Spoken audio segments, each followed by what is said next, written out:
জ্যোতিষীর কাছে হাত দেখিয়ে ফেরার পরে রতনদার পিউ বৌদির মধ্যে তুমুল ঝামেলা বাঁধে।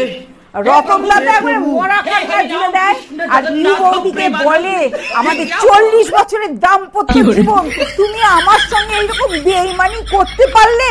তখন পিউ বৌদি বলছে, হতচ্ছাড়া মিনসে, চুপ করো গো, আমার হাড় মাস একবারে ভাজা ভাজা করে দিলে গো।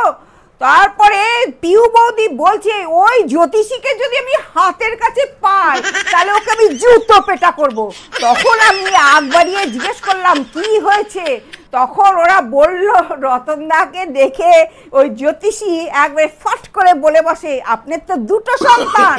আর রতনদা তো একবারে ঘাবড়ে যায়, দিয়ে বলে, না আমার তো 3টে সন্তান।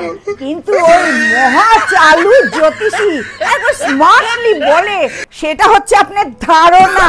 ব্যাস হয়ে গেল কেলোর কীর্তি। হে ভগবান।